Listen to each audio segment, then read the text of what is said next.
Hey, welcome to the sixth video on CSVkit. In this video, we're going to talk about sorting and how this is really easily done in CSVkit. So here I am in our usual folder.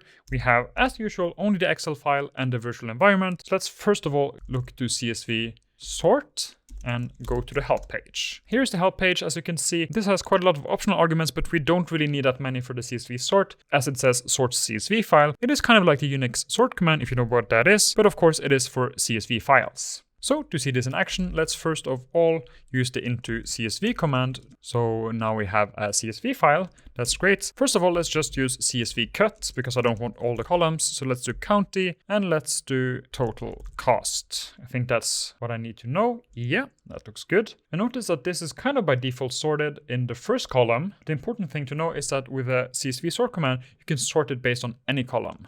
So what I can do is to pass this into CSV sort. Maybe here, sometimes it's useful to have it sorted by county, but it's also sometimes really nice to have it sorted by total cost. I mean, if I'm trying to find the biggest total cost here, I'm like, yeah, this is kind of big. And then I have to like go and do this. And this is of course not very sustainable. So let's pick the column here. Let's pick the column to be total cost. And here it is. Here it's now sorted by price. I'm scrolling. It's kind of nice, except for the fact that, of course, there are way too many of them to parse. So let's just take the first ones with the head command. Great, but kind of wait, is this what we want? Here is 0. So the thing is that the sorting is essentially so that by default, the lowest number comes first and then the biggest one at the end. If you think this is unintuitive, just think about, say, the counties instead. Here, the lowest value is essentially an A, so that would be first, and then it would go all the way down to C. So this makes total sense. So one thing I could do, of course, is to instead use the tail command to get the bottom. That's great. Another thing you can do is to actually then, instead of this, just go here to the total cost, but then do -r. So -r in this case stands for reverse. So don't confuse this with the CSV grep command. For the CSV grep, -r is for regex search, -r for CSV sort is reverse sort. So now, if I do head again, I'll get the top total costs. So here is the biggest one, here's the second biggest one, and so on. And of course, as usual, we can pass this into CSV look maybe. That looks great. So this is the biggest of the total costs. To be honest, I could go through a few more optional arguments, but this is really the ones I'm using. I'm just selecting out columns and then possibly reversing it depending on what I want. So what I finally want to do is just to do a small exercise. So maybe first of all, again, let me just get this here and then csvcut-n to get the names. So here's all the names of the columns.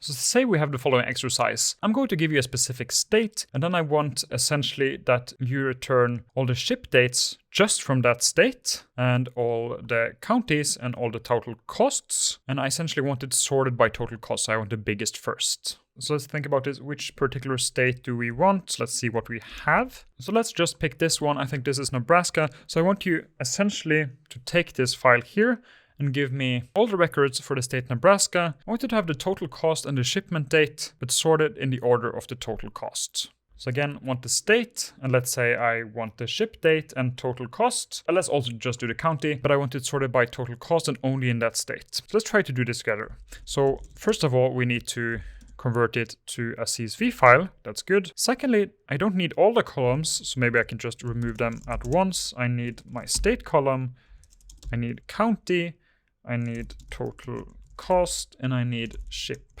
date. It's always nice to just run it to see, yeah, this looks so far so good. But I don't want all the states. I only want the one in Nebraska. Then I will use CSV grep. I'm searching for a column, and this is in the state column. I'm searching for a match, and that is an E. Honestly, I might be remembering that everything in this dataset is from Nebraska, but let's just pretend that it wasn't. If not, we can change it slightly later to something more interesting. So now we have this, but it is definitely not sorted in the right way. It's now sorted by county, but I want to sort it. So then, of course, I use CSV sort. The column I want to sort it as is total cost. Yeah, now I have a really big total cost here. I want it typically in reverse because I want the top thing. And let's try checking out the head now of this. Yeah, that's it. Now I get these really big ones. And finally, let's pass this into CSV look to get it to look nice. Now I've restricted to the state Nebraska, which I honestly don't think is a big restriction in this dataset because everything is in Nebraska. Here are the top total costs in the state Nebraska. Here you can see the counties, and here you can see the ship date. So honestly, since the Nebraska thing is so annoying, let's instead change it slightly to, instead of searching within the state, I will search within the county. And let's do the one that is most here. Let's do Douglas.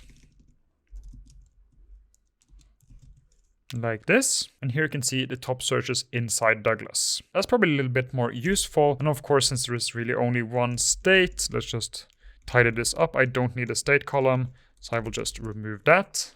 And here you go. That's probably a bit more interesting. And final thing before we end, one typical thing to sort is like numerical stuff, but you can also sort dates. So let's do that. So instead of sorting by total cost, I will sort by ship date. Like this.